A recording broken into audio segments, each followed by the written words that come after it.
I'm extremely pleased to have my next guest here, a man who will be well represented on tomorrow's card, my good friend Carlos Martin. Thanks for coming, Carlos. Thank you for having me, Andy. Talking to that mic. I know Carlos is not bashful. How's your Saratoga going? We won a couple of races. That's a good thing to win a few races at Saratoga. You have. You won the other day. You won one off the claim the other day. I claimed a horse from a great trainer, Brad Cox, so I took his training, and I took advantage of it, 7 days rest. You know, it's funny about doing that, claiming a horse and running it back on another trainer. So, I know some trainers would get mad at me if I'd say that, but I think it's a compliment. In other words, you're saying, guy knows how to train. There's no reason for me to wait a while. Why don't we get while the getting's good? I think you're right. Sometimes the situations come up where, you're hoping that things work out your way. The horse is doing well, come out of the race well. We were hoping it was going to get rained off. I have lucky to have an owner, Matt Sherrow, who's a meteorologist, or he pretends to be at times. He said he was going to come off the turf. I pretend to be a handicapper at times. So it worked out well. And then I have my sister telling me not to run back every 6 weeks, so I have a lot of trainers in the camp, which helps. Does your wife, Diane, tell you how to train? Or Diane does not. She just wants to have a good dinner. She's very nice. How'd you find her? I have no idea. Yeah, she is nice. I'm amazed every time I see you with her. How long have you been coming to Saratoga? I think it was 1978. My dad had a good filly from Mr. Lizard that was third in the spinaway called Marathon Girl. Yeah. And even though she got beat, he took me shopping at Coho's, the mall. So I said, this is a great sport. Oh, really? 78, because I remember you as a kid. I mean, we've known each other a long, long time because you were somebody who was we're similar ages. You're a little younger than I am, but we were at similar ages, and I used to see you in Saratoga in the summers, and you've been around a long time. In fact, Carlos has a horse named for him. What was the name of the horse that was named after you? I don't know. He wasn't that good a horse, though, I don't think. Computer Carlos. Yeah. Harbor View had a horse, Computer Carlos. Not that long after affirmed, right? It was relatively similar because you were considered smart. Sometimes. Do you still think you're smart since you became a trainer? No. So, what are some of your favorite childhood memories of being in Saratoga? Did you like coming up here as a kid? Yeah, of course. I mean, everybody loves Saratoga. Talking to the mic. It's one of those places where everybody loves, you just come here as a young man, and the tradition and the romance of the sport, it's like no other place I think in the world is exemplified as like Saratoga. And your grandfather is a legendary trainer, Frank Martin, and your father, Jose, another well-known trainer in the game. Now, Frank Martin, I was reading that Karen Johnson, by the way, wrote a great story about Carlos that's in the TRC. You can look it up. I tweeted it out earlier today. And you were talking about watching Secretariat with your grandfather, where he was really unfairly treated in that movie, wasn't he? It was a little bit. It was a great movie, I thought, but he didn't really enjoy being the villain of the movie. But like I told him, it's Disney. He said, "Can we do anything about it?" I said, "Do you still have $10 million saved? You might be able to sue Disney. If not, just enjoy the movie." Well, he was a nice guy, and they acted like he was they made him the villain, and they just did it for the movie, and that was, I don't blame him for being mad. He was a gentleman, and he was a good-hearted person. He had his moments where I'm sure he wanted to beat Secretariat, but I said to him, "You were quite a stud." He goes, "What do you mean?" I said that you had a blonde for the Derby, a brunette, and then a redhead for the Belmont Bowl. He goes, "That never happened either." I said, "Wow." So that was okay. So the movie had that. So right. That softened the blow a little bit. A little bit. Sham was an amazing horse, obviously before your time, really. But I was watching the Derby recently. He ran an incredible race behind Secretariat of the Derby. I don't think a lot of people realize how well he ran because they were so focused on Secretariat. Yeah, I think probably the only time in history that a horse broke the track record in defeat in the Derby and the Preakness. It's like scoring 90 and Jordan scoring 110 and losing. It is pretty amazing. I mean, yeah. he would have been going for a Triple Crown in any other year, really. So when did you decide to become a trainer, make this great career choice? I don't think I had a choice. When it was 1977, the first day I was at the track, my dad had a champion filly called Lakeville Miss with Ruben Hernandez, and she won the Coaching Club American Oaks, which is like the equivalent of the Belmont Stakes for fillies. And we were in the champagne room. I was 8 years old. I'm like, can't get any better than this. I have to try to follow in everybody's footsteps. And then you find out years later how hard it is to get a good horse. Yeah. And now Lakeville Miss, she ran a claiming race in her first race.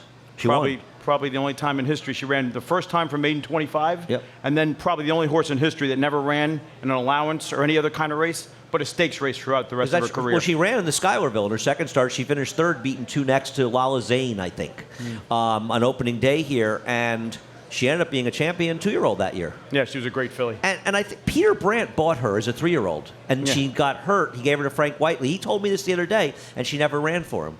Pretty interesting story. I'm not going to pair my father with Frank Whiteley, who trained Forgo and Ruffian Damascus. But my dad was a young trainer, and he sold her for, I think, $500,000, a lot of money at the time. Sure. And he wanted, obviously, Mr. Whiteley to do well. So he said he had the old groom come and pick up Lakeville Miss after she won the coaching club, and he said, "This is the instructions. I want Mr. Whiteley to know what I've done with the filly. I've had her for 2 years." So about 3 days later, Mr. Whiteley has the old groom come back to my dad with the pieces of paper all ripped up. He said, "Jose, Mr. Whiteley doesn't need anybody to tell him how to train a horse." But the moral of the story was, when you know your horse, and then unfortunately she never made the Alabama. She worked fast and faster, and she got hurt. Yeah, she got hurt right before it. I think Our Mims won that. Does that sound right? Or is that Calumet? Our?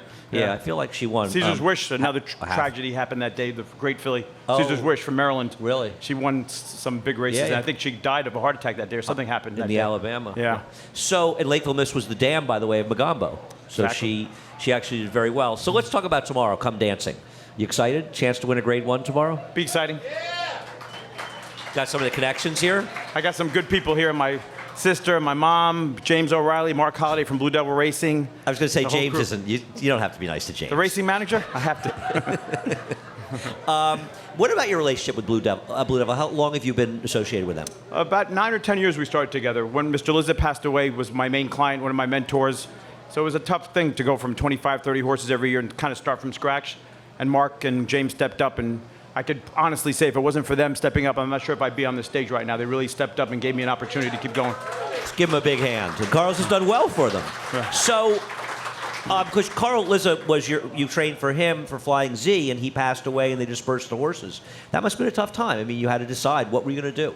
Yeah, it was definitely a scary time. You go from 30 horses and you're depending on somebody year in and year out, and things are going kind of good, and you're winning races, and all of a sudden you ask people for horses, and you start from scratch, and like, you never wanted to train my horses before, and now all of a sudden you have to start, it's a little scary time to start and go down to 5 horses and then try to battle your way back.